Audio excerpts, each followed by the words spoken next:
Noches con todos, estimada audiencia. Estamos hoy día para hacer la capacitación sobre lo que es invierte.p, lo que recién se acaba de aprobar, y un poco la idea de esta charla que vamos a hacer, esta conferencia virtual, es darle unos alcances sobre lo que es este nuevo sistema, las principales características que tiene este nuevo sistema en, en lo relacionado a lo que es proyectos de inversión. Entonces vamos a comenzar. ¿Cuál es la idea? Lo principal de este proyecto, de este nuevo sistema, es tener una inversión pública inteligente. En eso es lo que se está centrando, ¿no? ¿Por qué? Porque según el Estado lo que vamos a tener es una inversión directa y clara, ¿no? Porque se va a contar con una metodología para la planificación y selección de carteras estratégicas.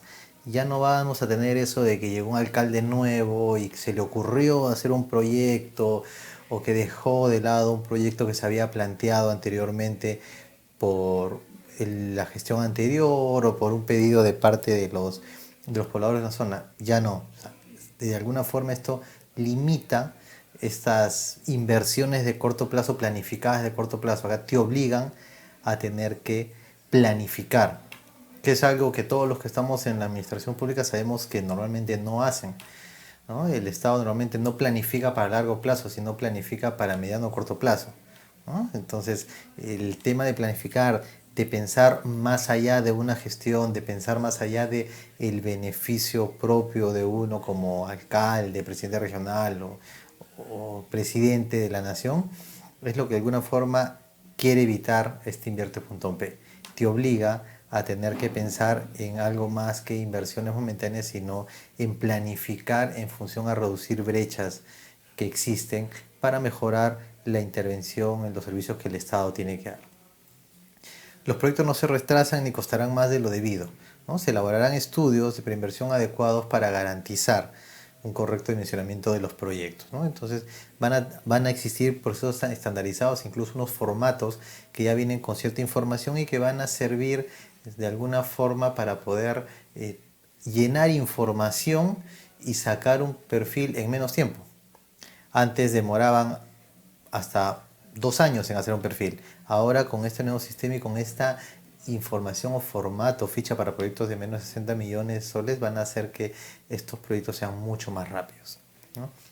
Y aparte, garantizarán el mantenimiento, porque ahora ya de alguna forma van a obligar a que en el presupuesto institucional, los que trabajamos también en el área de planeamiento y presupuesto, puedan considerarse los presupuestos adecuados para lo que es la operación y el mantenimiento de los proyectos que se realicen, ¿no? Y esto también va a servir para poder aprender del sistema. Entonces, digamos que esa es la parte interesante e innovadora que muchos peleábamos con los alcaldes o con los gobiernos en que se tenía que hacer planificación, y ahora este sistema lo que está haciendo es darle énfasis a esta planificación de mediano y largo plazo. Entonces, vamos a poder ver en la siguiente diapositiva, vamos a ver si hay preguntas. Por si acaso, como ustedes ya saben, los que ya me conocen, pueden hacer sus preguntas durante la exposición, ¿no? Entonces, ¿cuál es ahora cómo cambia el ciclo de proyectos? Antes se acuerdan que teníamos un ciclo de proyectos que hablaban de preinversión, inversión, posinversión y el tema de la retroalimentación. Ahora el sistema cambia. Lo primero y principal, que es, digamos, la parte donde interviene el Estado, ¿no? Es lo que es la programación multianual de inversiones, el PMI. ¿Por qué el Estado de alguna forma ya libera el SNIP? Es lo que todos nos preguntamos, ¿por qué ahora el Estado libera el SNIP y ya no tiene la intervención que tenía antes? Porque al participar en la parte de programación, dar de alguna forma las brechas de los sectores que intervienen, las brechas que existen, ya de alguna forma da los parámetros en los cuales uno tiene que basarse para hacer los proyectos. Por lo tanto, ya no es tan necesario intervenir en la parte de formulación y evaluación, porque ya te da los parámetros con los cuales tienes que invertir y en lo que tienes que invertir. Entonces la parte más importante de invierte.p es la parte de la programación multianual de inversiones. Luego la segunda etapa es la formulación y evaluación, que es lo que ya nosotros conocemos de elaborar un proyecto, hacer los estudios que se necesitan y evaluar la factibilidad en función al cierre de brechas que estaría dando este proyecto con su ejecución. Ya no estamos hablando solamente de beneficios sociales, sino de cómo este proyecto ayuda a cerrar las brechas que se han generado en un sector con respecto a los estudios que han hecho cada sector. Por ejemplo, el Ministerio de Educación hace poco tuvo una reunión con el MEF para ir de alguna forma analizando cuáles son las brechas que se van a tener que cerrar con los proyectos de inversión que se realicen, tanto a nivel de sector como a nivel de gobiernos locales y regionales que intervengan en proyectos relacionados a lo que es educación. Igual está trabajando el Ministerio del Ambiente, igual está trabajando el Ministerio de Inclusión Social y todos los ministerios, todos los sectores están trabajando con el MEF para poder de alguna forma determinar cuáles son los indicadores de brecha que se van a tener que cerrar con los proyectos que se intervengan o que se elaboren a partir de esta nueva norma.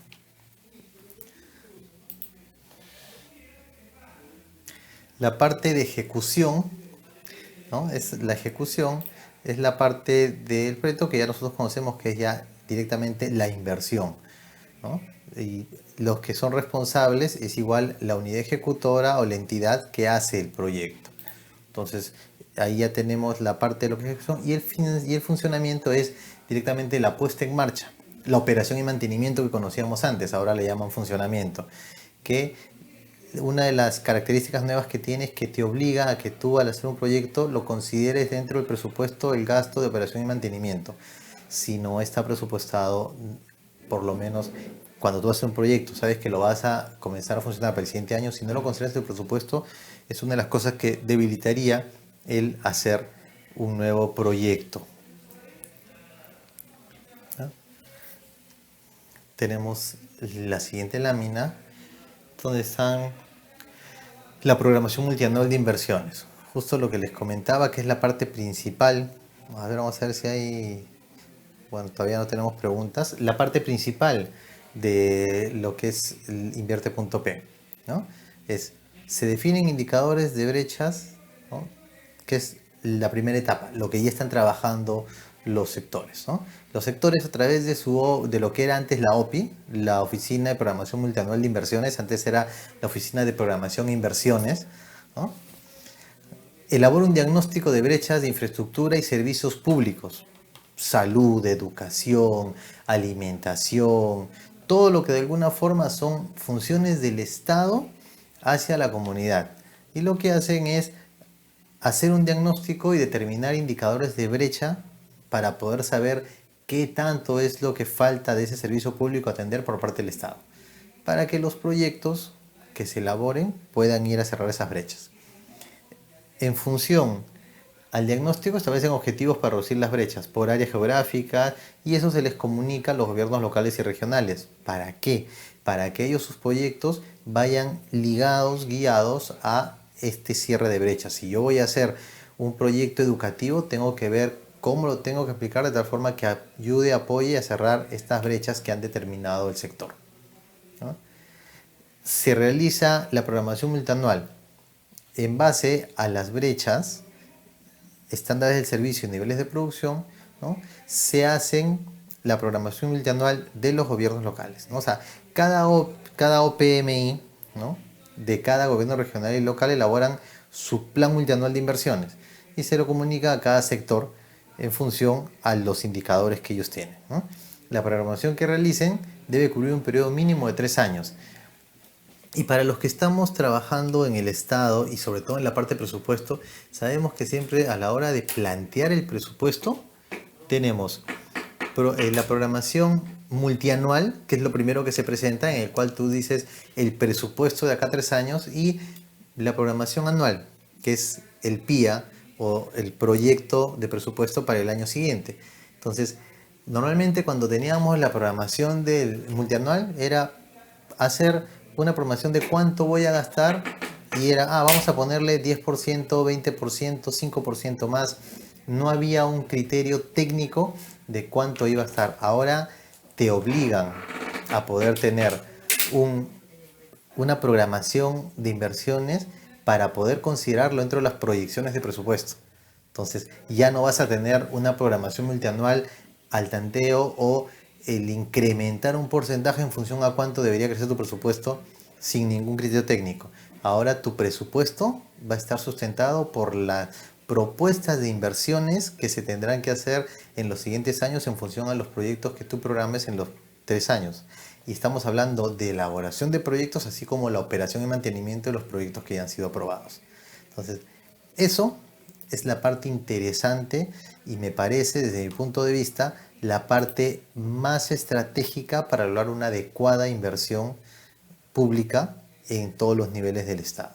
Ya no va a haber una inversión solamente política o de momento que se les ocurre muchas veces a las autoridades nuevas, sino va a existir una inversión más pensada, más proyectada.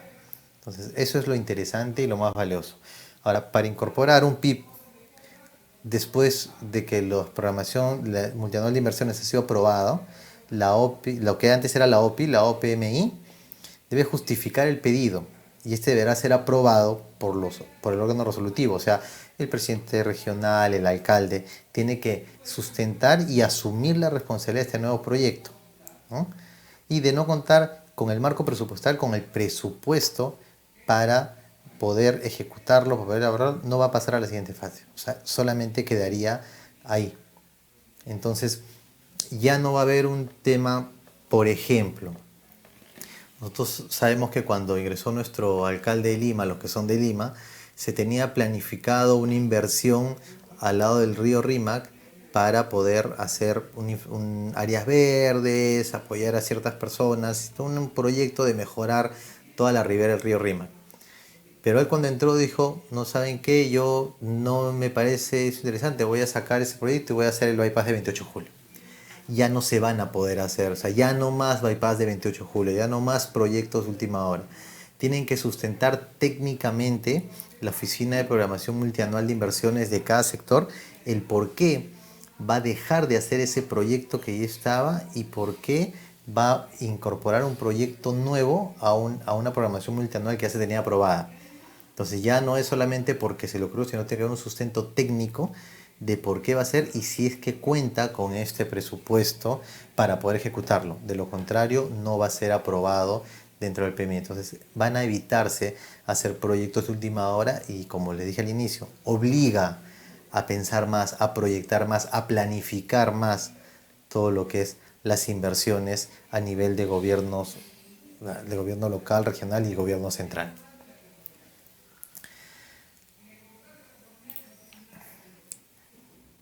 Tenemos la programación multianual de inversiones también. A ver. Tenemos. Bueno. Se establece la cartera de inversiones. Como decía, la OPMI de los sectores van a elaborar su cartera de inversiones en función a la evaluación que hagan y el análisis de estas metas, estos indicadores que van a plantear los sectores, ¿no?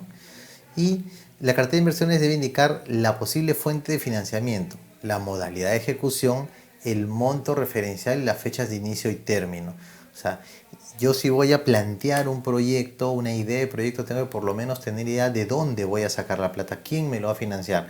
Puede ser financiamiento de cooperación, endeudamiento, pero tengo que sustentar de dónde voy a financiar ese proyecto y por lo menos tener una idea de cuánto puede costar ese proyecto en su etapa de ejecución, ¿no?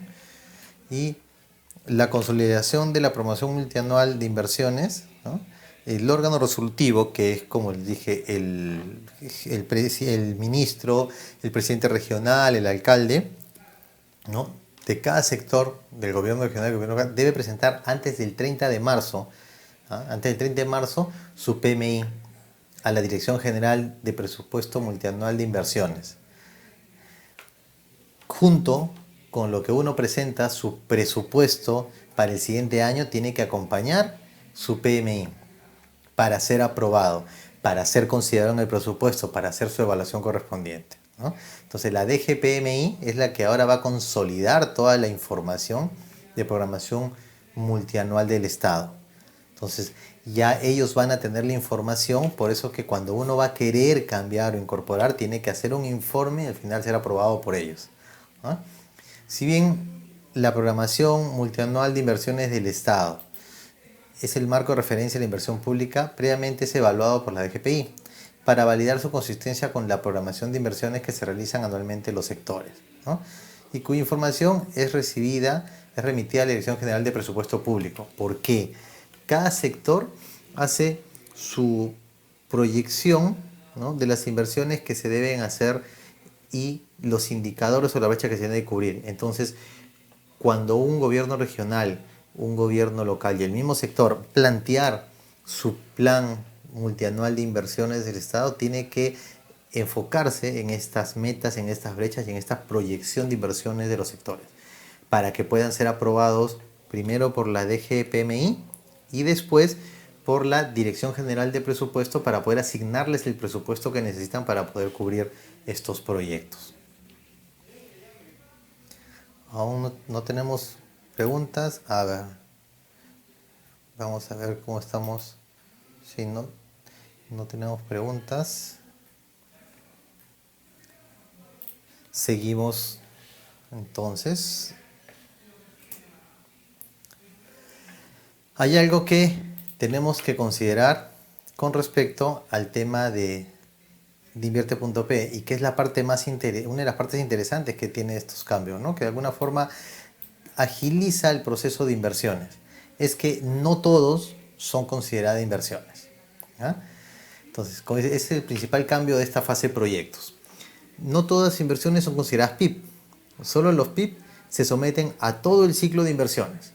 Y los PIP y los que no son PIP se programan y ejecutan directamente. O sea, muchas veces uno decía, no, es que yo todo lo tengo que hacer proyecto de inversión pública, ¿no? Incluso hasta tú querías, en algunos, y a mí me ha pasado personalmente cuando he estado en algunas instituciones públicas, queremos arreglar, cambiar la puerta, hacer unos arreglos no, hay que hacer un PIP. Y yo decía, no, no es un proyecto de inversión pública. Decía, no, es que todo lo que es infraestructura es proyecto de inversión pública. Si vas a hacer una pared, es proyecto de inversión pública. Si vas a sacar una puerta, vas a remodelar, es proyecto de inversión pública. Entonces, a pesar de que algunos operadores y algunos especialistas en el SNIP ya sabíamos por criterio, por la norma, que no aplicaban a proyectos de inversión pública, siempre existía esa duda o ese miedo de parte de las autoridades para poder invertir en forma directa en estas actividades. Entonces, ya esta norma está de alguna forma separando ese tipo de acciones como no proyectos de inversión pública para poder ejecutarlos en forma directa. Entonces, ¿cuáles son estos no proyectos o a qué le llaman proyectos y a qué cosas no le llaman proyectos de inversión pública? Nosotros tenemos las inversiones que califican como PIP, que es principalmente ligado a lo que es formación de capital físico, humano, natural, institucional o intelectual, que tenga como propósito, lo que pasaba antes en el SNIP, crear, ampliar, mejorar o recuperar la capacidad de producción de bienes o servicios que el Estado tenga responsabilidad de brindar o garantizar su prestación. El Estado es responsable de garantizar servicios de educación, salud, seguridad. Entonces, de alguna forma, todo proyecto que sirva para poder mejorar, ampliar o recuperar la capacidad de producción de estos bienes o estos servicios son considerados proyectos de inversión pública. Si se dan cuenta, no hay mucha diferencia en esta parte de lo que era el SNIP a lo que es Invierte.p, ¿no? Prácticamente el concepto se mantiene ahí de qué cosa es proyecto de inversión pública. ¿Cuál es el cambio? ¿No? ¿Qué inversiones no califican como PIP? Una optimización. Compra de terrenos o inversiones menores que resultan de hacer un mejor uso de una oferta existente, ¿no? El hecho de comprar terrenos no necesariamente es un proyecto de inversión pública, ¿no? Entonces yo puedo comprar un terreno para después hacer un proyecto, una construcción. Entonces, esa compra del terreno por un tema de hacer un mejor uso de la oferta existente no está considerado como proyecto de inversión pública. Ejemplo, y eso nos pasó a nosotros en el OEFA. Nosotros estábamos planteando el hacer un laboratorio de análisis ambientales. Entonces, ¿cuál era una de las características de este laboratorio? Que teníamos que comprar un terreno en una zona industrial, ¿no? Es una obra industrial, una zona industrial en la cual los terrenos tienen un costo, digamos que bastante accesible. ¿Cuál era un poco el riesgo que teníamos nosotros? Que si ellos no compraban en ese momento y se enteraban que era para un proyecto de inversión pública, podrían elevar el precio porque al final se volvía necesario para el Estado. O sea, si yo aprobaba dentro de mi SNIP la compra del terreno como parte de la inversión, el hecho de yo poder a ellos decirles, mira, necesito comprar el terreno, pero mi proyecto me lo van a aprobar de acá a 2 años y de acá a 2 años voy a poder comprar el terreno, ellos podrían decir, ah, bueno, pero acá a 2 años el precio cambia. Y eso cambiaría totalmente el valor o el costo de mi proyecto. Por lo tanto, el adquirir el terreno para asegurar la ejecución del proyecto, eso puede ser considerado una optimización porque yo estaría comprando un menor precio del que compraría cuando el proyecto esté viable. Entonces, en ese caso podría considerarse una optimización porque estás aprovechando una oferta de mercado para poder adquirir un bien que te va a servir para poder hacer un proyecto. La ampliación marginal. Incrementar el activo no financiero de una entidad pública, pero ¿no? No modifica su capacidad de producción o servicios, o si lo hace, no pasa del 20%. Entonces hay veces nosotros queremos optimizar un servicio que, si bien es cierto, va a hacer que mejoremos el servicio que damos, su incremento no va a ser tan amplio, ¿no? Entonces no necesita necesariamente pasar por Invierte.p, no necesita hacerse un proyecto de inversión pública y puede, sustentando el cambio, que no va a ser muy alto, invertirse directamente en ese proyecto, ¿no? Vamos a ver cómo estamos. Tenemos a Mercy Zulema que dice que no hay videoconferencia. Mercy, confirma si es que ya puedes escuchar la videoconferencia, ¿no? Y acá me dice Walter Gustavo Chávez Mamani, me dice, por lo visto está dirigido a obras. No necesariamente, como hablamos acá en el anterior, o acá dice, forma el capital humano, físico, natural, institucional e intelectual. O sea, hacer un proyecto de inversión pública que sea de capacitación o desarrollo del capital humano es también un proyecto de inversión pública si es que esto sirve para cerrar una brecha de un servicio público que tiene que brindar el Estado. ¿Qué significa eso? Que, ejemplo, si yo quiero mejorar la educación, que es parte de los servicios que brinda el Estado, y mejorar la educación no necesariamente está ligado a lo que es la infraestructura, sino a la capacitación o fortalecimiento de capacidades de los docentes, se puede considerar como proyecto de inversión pública. Si estamos hablando de un proyecto de mejorar el tema de salud, mejorando o llevando especialistas a unas zonas donde actualmente no tenemos especialistas en salud, digamos cardiología, neurología, neurocirugía y todas esas especialidades que normalmente se ven más en Lima que en provincias, eso puede ser considerado un proyecto de inversión pública porque estás mejorando, ¿no?, la formación del capital humano para poder mejorar un servicio que actualmente brindas. Incluso el tema, como habla acá, ¿no?, formación de capital natural. Puedes, de alguna forma, analizando y viendo que efectivamente se genera un beneficio a la población, el hecho de la conservación de áreas naturales puede también considerarse como un proyecto de inversión pública. Entonces, no necesariamente está dirigido a obras, ¿no? Principalmente nosotros consideramos proyectos de inversión pública todo lo que está ligado a obras. Sí, es cierto. Tenemos ese estigma de que siempre hablamos del proyecto de inversión pública y decimos obra, pero no necesariamente un proyecto de inversión pública, en este caso, dentro de Invierte.p, está ligado a un tema de obras, que siempre van a ser los que más cuesten, los que de alguna forma pasen los límites de montos que ponen, sí, es cierto, porque, por ejemplo, nuestra muy comentada en estos últimos días interoceánica, estamos hablando de miles de millones de dólares.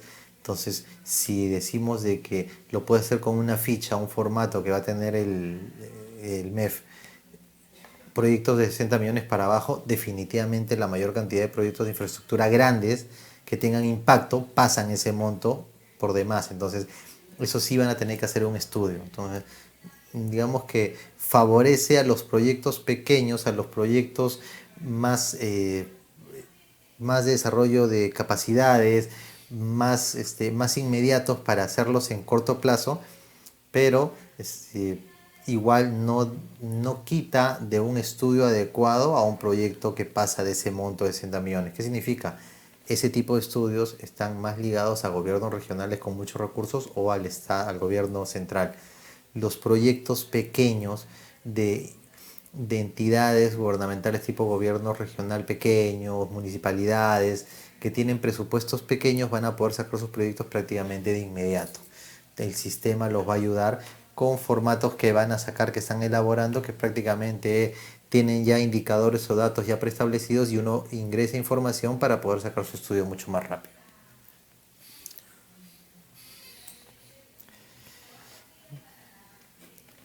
Formulación y evaluación de fichas técnicas o estudios de preinversión, que es, vamos a ver si ya lo podemos ver.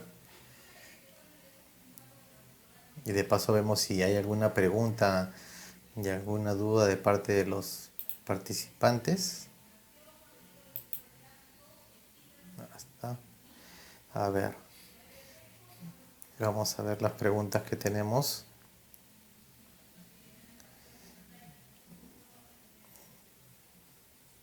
Leonel Villegas dice que no cargue el video. Ya. A ver, vamos a ver las preguntas que tenemos. La OPMI, que es de Alex Nina García, la OPMI reemplaza a la OPI, dependerá también de la gerencia de planeamiento. Ya, la OPMI es la OPI, sino que lo que cambian son las funciones que realiza. Antes la OPI lo que hacía es evaluar los proyectos de inversión pública. Ahora la OPMI lo que hace es proyectar, evaluar, planificar la inversión en un sector, en una región, en un gobierno regional, en un gobierno local. O sea, ya su función cambia más que de especialista en evaluación de proyectos, que era lo que normalmente hacíamos, lo que estábamos como OPI, a un planificador a mediano y largo plazo. Lo que va a hacer ahora es analizar brechas, analizar escenarios, va a tener que participar muy activamente en los procesos de presupuesto participativo, en en las propuestas de elaboración, en los procesos de elaboración de los planes de desarrollo concertado, de los planes, los PCN, los planes sectoriales multianuales. O sea, ya no solamente se va a dedicar a evaluar, la evaluación va a pasar prácticamente a lo que era antes la unidad formuladora. La unidad formuladora va a formular y evaluar el proyecto en función a los indicadores y a los formatos que va a dar el MEF.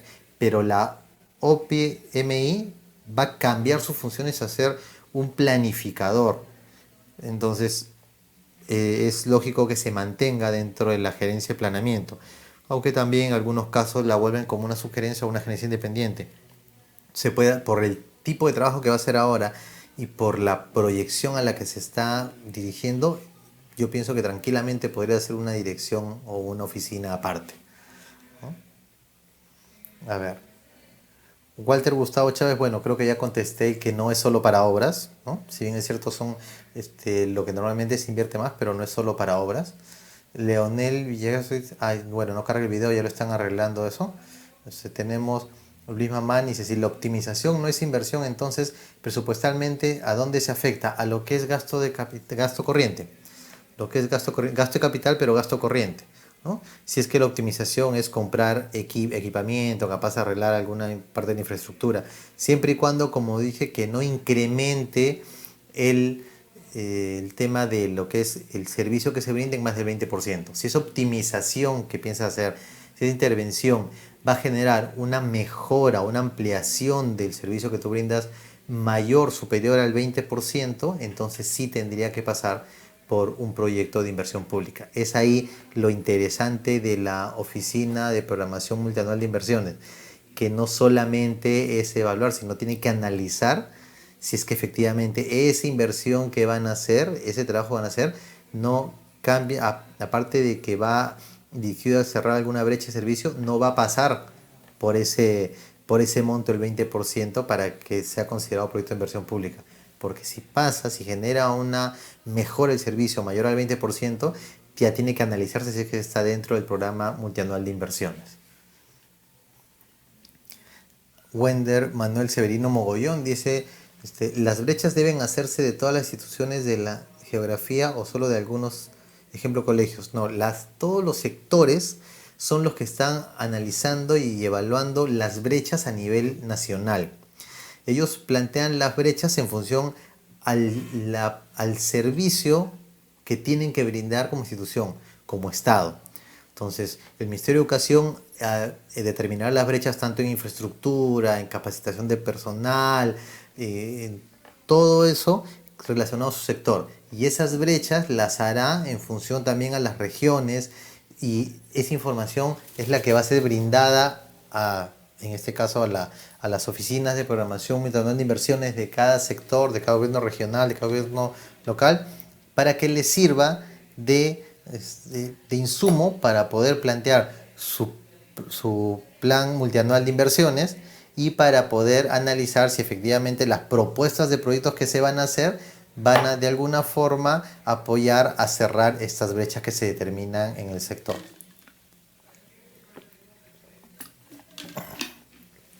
Entonces, por ahí va la pregunta, Wander, va a depender de lo que las brechas que determinen los sectores.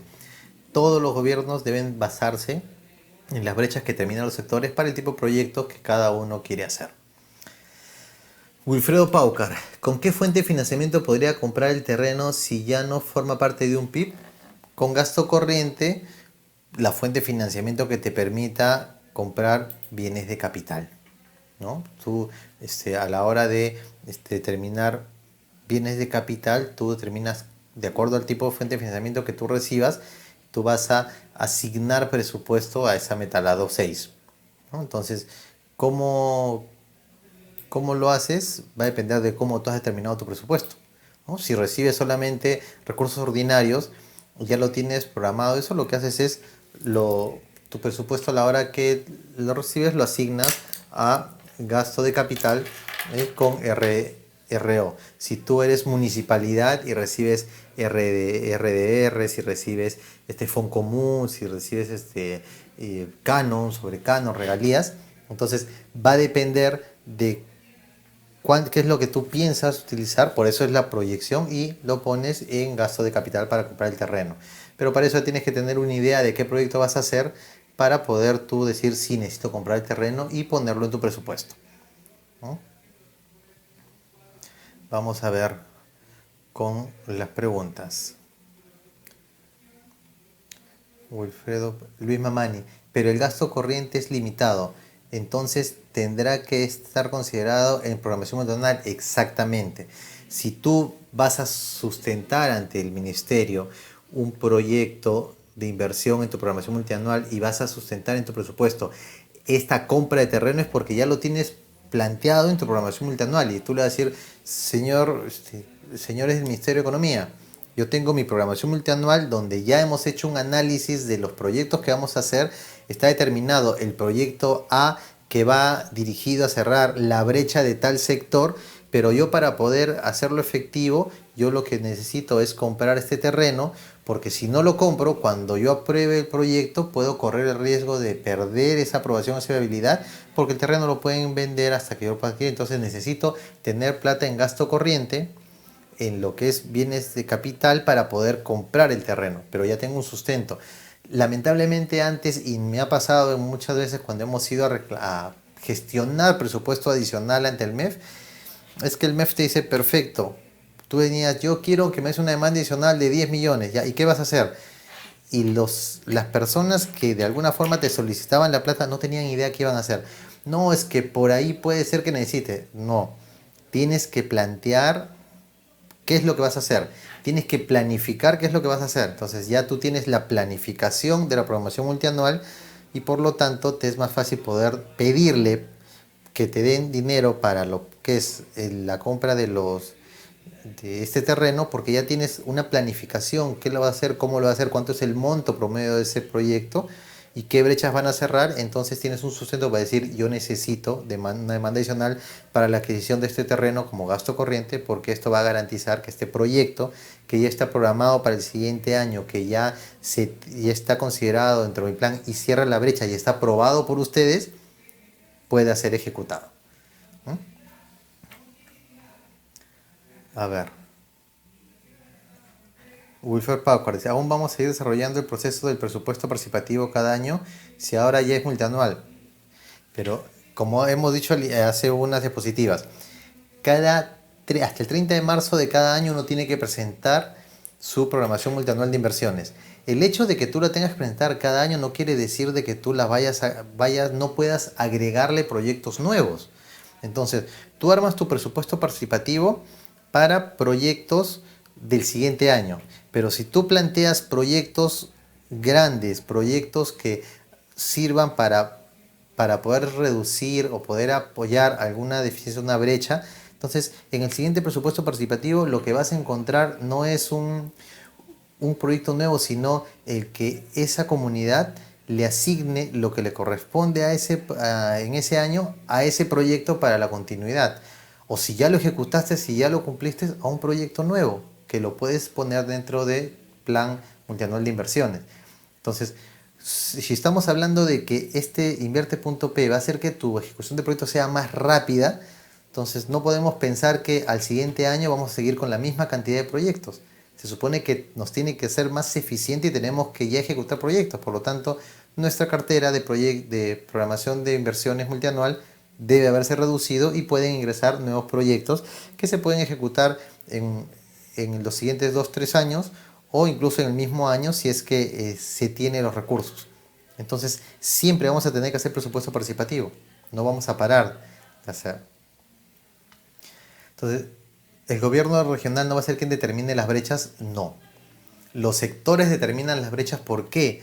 Los gobiernos regionales, los gobiernos locales lo que hacen es poder brindar los servicios públicos que tiene que brindar el Estado, pero por el conocimiento y por el presupuesto que les transfiere se encargan de brindarlo en su región, en su localidad. Entonces, las brechas las plantea el Estado como sector, el sector educación, el sector salud, y trabaja las brechas de cada región con las áreas especializadas de cada región en educación, en salud, para poder determinar cuáles son las brechas que se tienen que cerrar en esa zona. Entonces, no las determinan en función a lo que determina el gobierno central y el trabajo que realizan en conjunto, pero no las determina solamente el gobierno regional.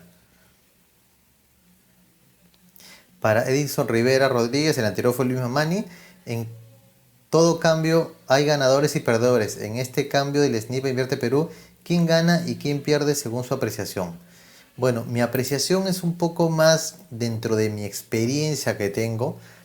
Yo pienso que más es lo que se gana que lo que se pierde. Y quienes ganan son, si es que se aplica como debe ser, si es que se aplica en forma eficiente, quienes ganan son la sociedad, quien gana es en el Estado, en ejecutar en forma más eficiente y más rápida los proyectos de inversión pública.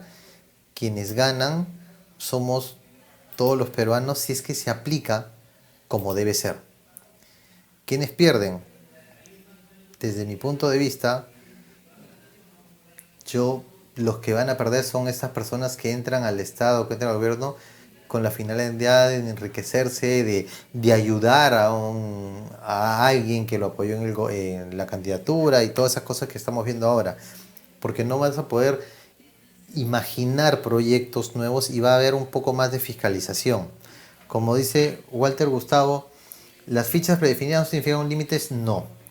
Más bien lo que te ayudan es a hacer más rápido los proyectos porque las fichas que están elaborando y que se van a plantear son formatos que ya vienen con información precargada y tú vas a meter información adicional para que te ayuden a determinar cuáles son los indicadores de proyecto y cómo van a salir.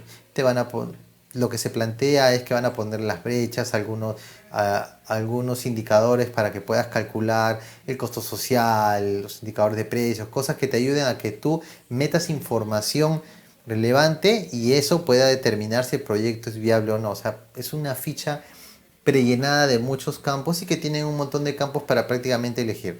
Se está elaborando porque si ustedes han tenido la curiosidad de entrar a la página del MEF y entran a los aplicativos informáticos, van a darse cuenta que cuando uno entra a aplicativo invierte.p, haces clic, banco de proyectos invierte.p, haces clic ahí y entra a la página del banco de proyectos del SNP. Incluso no ha cambiado todavía el logo, salvo que lo hayan cambiado ahora en la noche. Pero hasta antes de venir, cuando entré a revisar, todavía la máscara externa dice invierte.p, pero en la máscara interna ya estamos hablando de que se mantiene el tema del SNP, porque todavía todos esos sistemas se van a seguir utilizando. Lo que cambia, si se dan cuenta, es un poco la metodología administrativa y la planificación anterior con respecto a lo que es los proyectos de inversión pública, más que un tema directamente de formulación, de evaluación o de criterios para determinar si un proyecto es bueno o malo, ¿no? Los cambios son más en hacerlo más ágil y más rápido para poder invertir. Entonces, vamos, ya que hemos contestado todas las preguntas que hay ahorita pendientes, vamos a seguir con la exposición. Entonces, la formulación y evaluación de proyectos, que es la parte justo que estábamos comentando, ¿no? Se van a hacer por medio de fichas técnicas o estudios de preinversión. Eso va a depender. Los proyectos más recurrentes y replicables se estandarizarán en fichas técnicas predefinidas. Para los casos de inversiones menores a 750 UITs, ¿no?, existirán fichas simplificadas. No solo los proyectos complejos no estandarizables, solo los proyectos complejos no estandarizables o de más de 15.000 UITs requerirán de estudios a nivel de perfil. Y si la inversión supera 407.000 UITs, requerirán estudios a nivel de perfil reforzado, o sea, un perfil que tiene contenido de factibilidad. A eso es lo que nosotros, los que estamos en el SNP, bueno, los que estábamos en el SNP, que ahora es invierte.p, sabemos que el perfil reforzado es un SNP o un perfil que tiene contenido de factibilidad, que tiene estudios más a detalle, que incluso son estudios que se acercan a lo que es un expediente técnico. ¿Qué es lo que quiere decir? Que con fichas predefinidas tú vas a hacer un proyecto 750 UITs, más o menos considerando que está 4, estamos hablando de 2 millones, ¿no?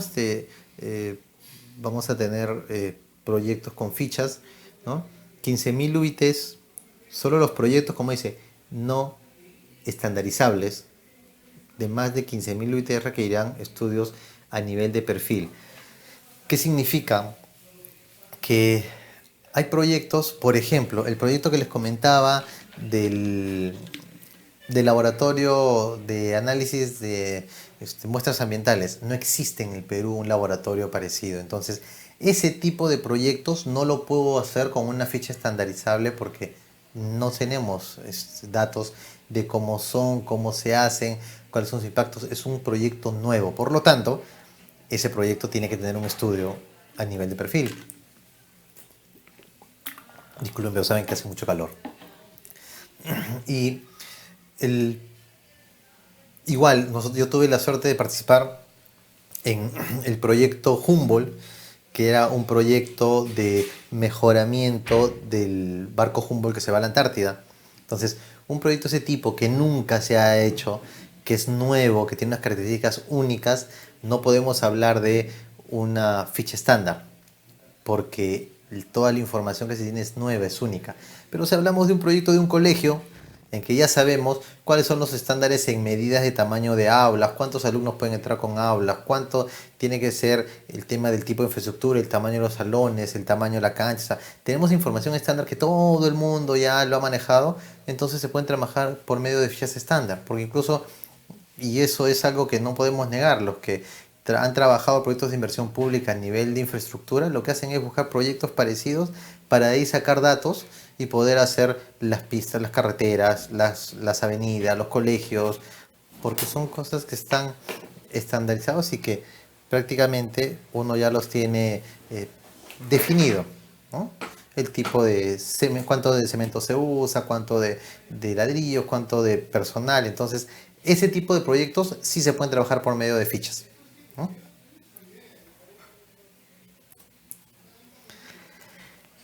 Tenemos la evaluación y el registro en el banco de proyectos, ¿no? La evaluación de las fichas técnicas y los estudios de preinversión, según sea el caso, lo realizará, como les dije, la unidad formuladora. ¿Qué pasó con la OPI? ¿Se acuerdan qué es lo que pasaba con la OPI? Es que la OPI pasa a ser planificador. O sea, la OPI pasa a planificar proyectos, a planificar inversiones. Ya no es una oficina de aprobación, ya no es el cucu que todos los que han trabajado como unidades formuladoras, y yo también he tenido la suerte de trabajar como unidad formuladora alguna vez con un proyecto de cooperación internacional, era el cuco al que tú tenías que caerle bien, porque si no le caías bien no te aprobaba tu estudio. Entonces, tú tenías que ver cómo lo convencías para que te pueda aprobar, y algunos solamente por el hecho de sentirse que tenían el poder te encontraban cualquier defecto y te lo observaban, te lo observaban, te lo observaban. Entonces ya deja de ser quien evalúa en este caso es la misma unidad formuladora, ¿no? Y es la encargada de registrar el proyecto en el banco de inversiones, así como resultado de la evaluación. O sea, toda la función de evaluación pasa a la unidad formuladora. Entonces, la OPI, ¿qué hace? Planifica, proyecta, analiza brechas. Entonces, ya deja de ser que evalúa. Entonces, si yo te doy unas brechas, te doy indicadores, te doy parámetros para poder evaluar, quien asume la responsabilidad de lo que es aprobar y formular el proyecto es la unidad formuladora. Por lo tanto, ellos van a tener que tener prácticamente dos áreas: área de formulación y área de evaluación. Y al ser en la misma área, al ser en la misma dirección, en la misma unidad, va a existir sinergia y va a existir apoyo para poder hacer los proyectos y mejorarlos sin tener que pasar por todo este tedioso proceso de decir no te lo observo, vamos a cambiarlo o lo guardo para después. Entonces, de alguna forma también esto agiliza y acelera la aprobación del proyecto, porque el mismo que lo está haciendo lo va a aprobar. Por lo tanto, es más rápido. En el Estado, lamentablemente, el mandar un documento de una oficina a otra están a menos de 2 metros, sin embargo demora a veces meses en pasar el documento entre ida y vuelta. Y eso lo sabemos también los que trabajamos en la administración pública. Dilson Palomino dice: las unidades formuladoras se va a estructurar en una unidad orgánica, es el organigrama de las unidades de actividades públicas.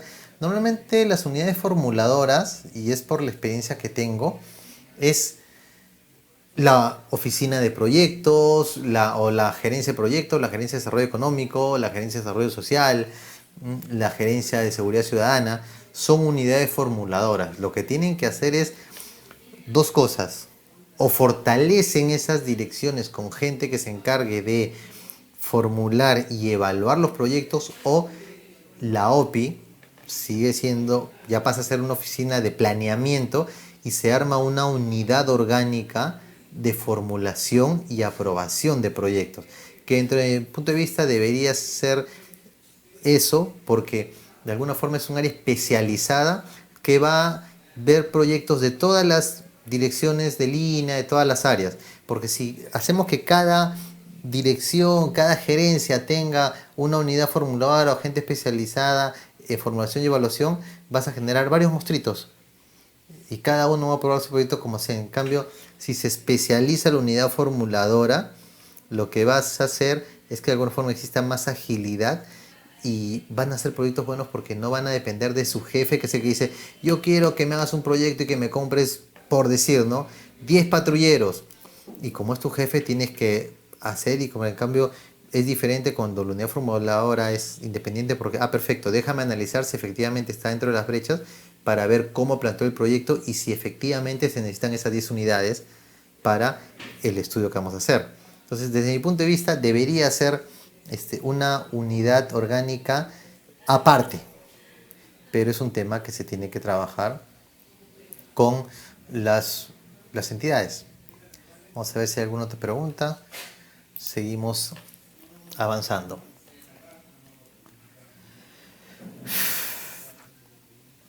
Entonces ya nosotros nos encontramos, nosotros digo como instituciones públicas, en plena transición. ¿Ah?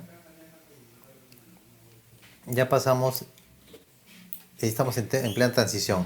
¿Qué implica? Que, ¿qué proyectos pasan a Invierte.p? ¿No? O vamos a comenzar por los proyectos que permanecen en el SNIP. Los proyectos que a la fecha cuenten con expediente técnico en elaboración o en proceso de selección convocado o en ejecución física.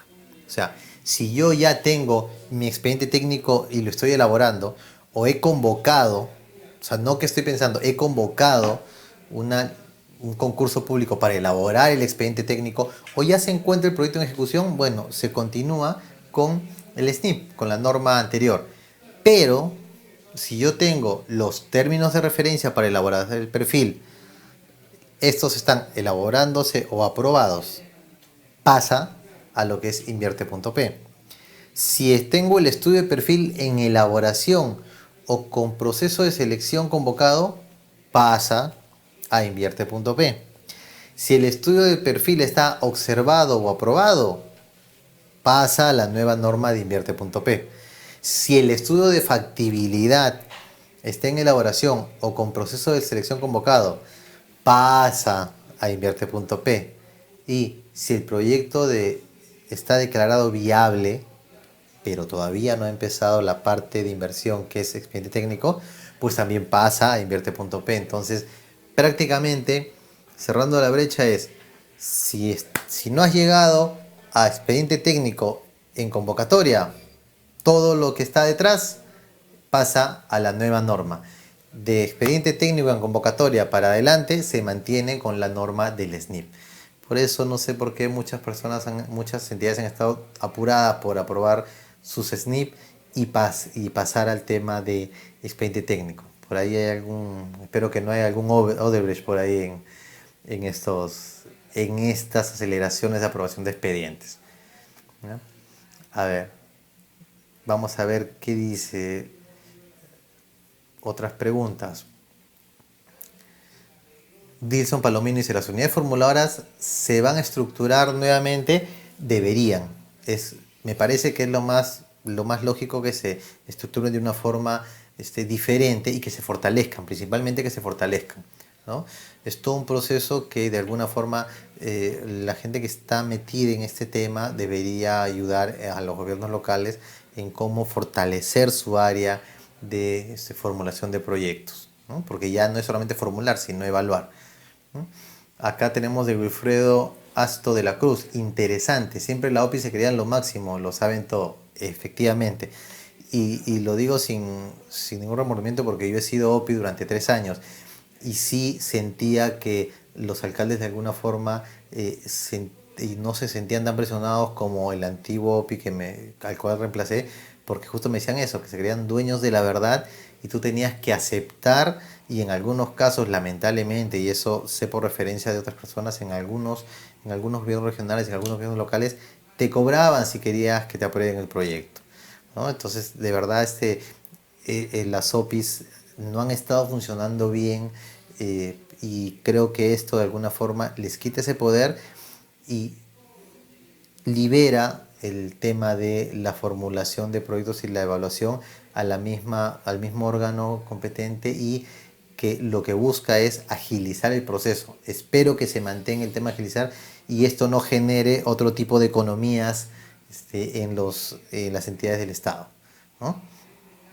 Entonces, Alex Nina García dice, o la sugerencia de estudios. Sí, la sugerencia de estudios en algunos casos hay, pero principalmente la sugerencia de estudios estaba centrada únicamente en la gerencia de infraestructura o la gerencia de desarrollo, no me acuerdo ahorita cómo le llaman, pero principalmente en la gerencia de infraestructura es la que estaba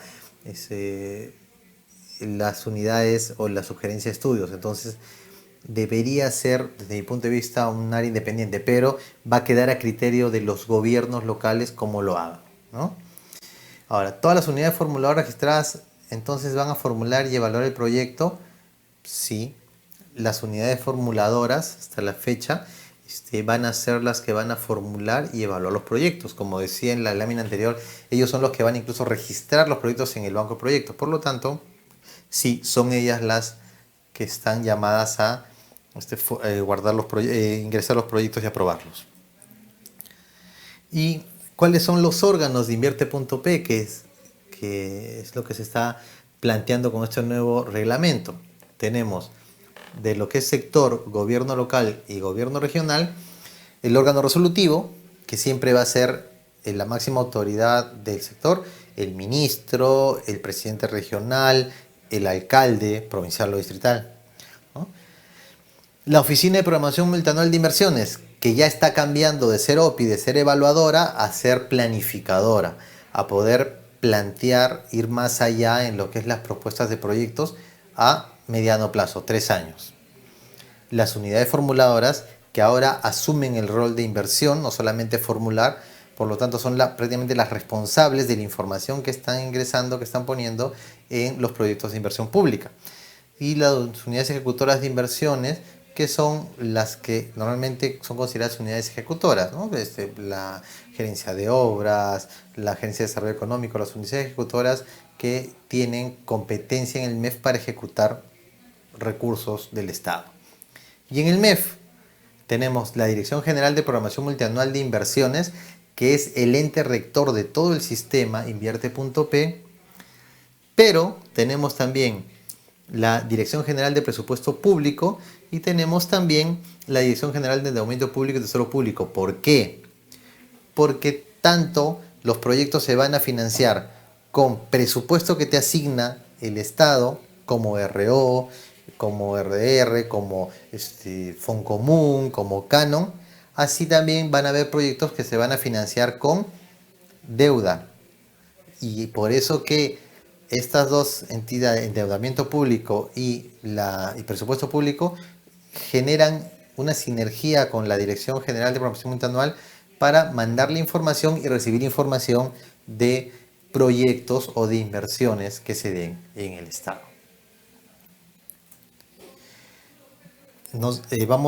Con esto culminamos esta charla y vamos a ver si hay más preguntas para poder absolver.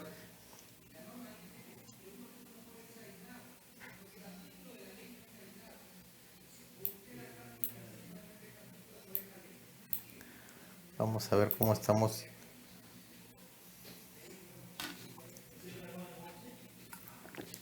Vamos a aprovechar estos minutos finales para poder recibir preguntas, ¿ya?, con respecto a la nueva norma.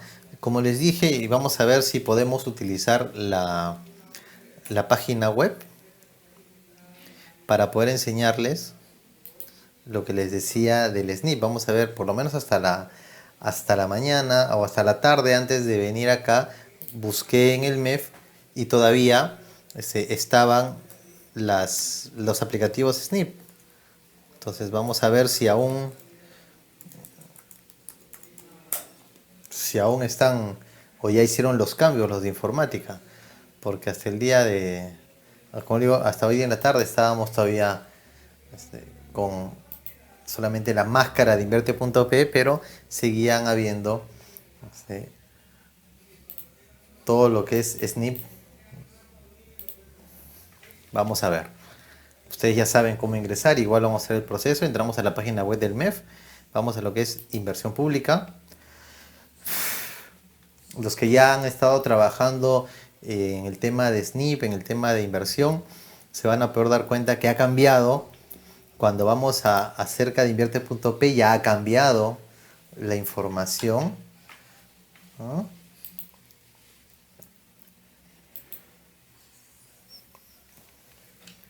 Vamos a ver si ya se cambió. Mira, ya tenemos, vamos a ver a aplicaciones informáticas. Vamos a ver cómo están. Tenemos Banco de Inversiones, SOCEN, Fonipel. Vamos a entrar a ver si ya lo cambiaron. Si pueden ver, seguimos viendo en la página intranet del Banco de Proyectos los que son unidades formuladoras, los que son jefes de OPI, sigue manteniendo el logo del SNIP. Todavía, o sea, seguimos, eso quiere decir que seguimos utilizando el mismo aplicativo del SNIP. Vamos a ver en el SOCEN, que es el Sistema de Seguimiento de Inversión Pública, que también ya deben conocerlo ustedes. Si bien es cierto, la máscara ya habla de Invierte.p, vamos a ver qué cosa podemos visualizar por internet. Por lo menos el banco de proyectos sigue manteniendo ese SNP. ¿Eh? Hemos entrado al aplicativo SOCEN y seguimos viendo que está el SNP. Entonces muchos de ustedes se preguntarán, ¿pero por qué? Un proceso de cambio de este tipo no es tan rápido. Entonces ya ahora han sacado el reglamento después de 45 días, no, casi 90 días, porque eran 60 días hábiles. Nosotros pensamos que eran 60 días calendarios. Y luego de haber aprobado el, el reglamento, ahora tienen 30 días hábiles, nos estamos hablando de 45 días, para sacar una directiva de cómo se va a hacer el proceso de inversión, del proceso de formulación, el proceso de evaluación, y ahí vamos a tener ya los formatos, las fichas, con un poco la información que vamos a necesitar para poder invertir. Por eso que todavía se da plazo a los que tienen proyectos NIP en camino que puedan mantenerse en esta norma, ¿no? Y por el momento, hasta la fecha, se sigue manteniendo como norma para poder evaluar proyectos lo que está en la página web del MEF. Vamos a ver qué preguntas tenemos. Acá tenemos a Luis Mamani. La convocatoria para los procesos de licitación de obras demora mucho tiempo, a veces caen y se demoran mucho más. Ahora, ¿cómo se va a destrabar? Es que el SNIP lo que busca es agilizar el proceso de elaborar de la inversión. Si se cae un proceso de licitación es porque existe alguna deficiencia en el proceso o en los requerimientos que estás poniendo. No está vinculado a lo que es el SNIP o lo que es ahora Invierte.p. Invierte.p lo que está haciendo es que en vez que demores 2 años en hacer un proyecto, lo hagas en 1 año, 6 meses o mucho menos. Entonces, la parte de lo que es la licitación de obras ya entra a lo que es la unidad ejecutora. Que, siendo sincero, yo al comienzo no estaba muy de acuerdo en el cambio del SNIP porque yo sabía que muchos de los problemas que hay en lo que es inversión estaban relacionados a lo que es la convocatoria, pero me sorprendió, y le soy sincero, de la experiencia que tengo, me sorprendió esta nueva forma de ver la inversión pública porque se está dando mucha fuerza a lo que es la planificación y es algo que nos faltaba mucho en el Estado y esto de verdad le va a dar un cambio bastante interesante, ¿no? Entonces, vamos a ver, Wilfredo Powercar me dice, ¿podría recalcar el ciclo de proyectos? Claro, vamos a buscar en las diapositivas que tenemos. Vamos a regresar para poder ver lo del ciclo de proyectos.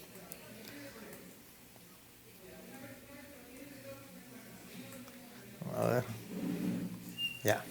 Tenemos el ciclo de proyectos que ve programación multianual de inversiones, que es la primera parte, es pensar cómo vamos a hacer los proyectos, qué brechas vamos a cerrar, cómo vamos a invertir, qué proyectos se van a hacer en los siguientes 3 años y cómo lo vamos a financiar. Entonces, toda esa parte pensante es lo que se va a trabajar de la mano con el MEF. Por eso el MEF dijo, nosotros no vamos a intervenir en el proceso del SNIP o el proceso de inversión pública. Nosotros vamos a intervenir en el proceso de pensar, de planificar. Y es lo que están haciendo porque tiene que haber un análisis, un estudio de brechas que se trabajan los sectores con el MEF. Y esas brechas las van a trabajar después los sectores con los gobiernos regionales y los gobiernos locales. Entonces, la parte pensante se hace en lo que es la promoción multianual de inversiones. El segundo proceso de lo que es el ciclo es la formulación y evaluación, que está directamente ligada a lo que es las unidades formuladoras, ¿no? Y la siguiente es la parte de ejecución, unidades ejecutoras, y el financiamiento está ligado más al tema, el funcionamiento, perdón, está más ligado al tema de la entidad y la parte presupuestal. ¿Cómo proyectas tu presupuesto para poder financiar el mantenimiento o el funcionamiento de estos proyectos, ¿no? Entonces, no hay más preguntas. Vamos a actualizar para ver si hay alguna pregunta final antes de poder culminar. Vamos a ver, chicos, si hay algún...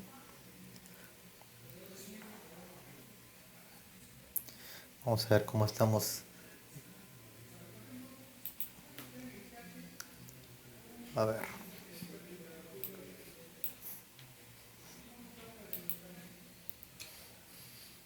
Vamos a ver, chicos, cómo estamos con las preguntas. Bueno, ya no tenemos las últimas preguntas, fue la de Luis Mamani, así que ya espero que les haya quedado claro la exposición que hemos hecho.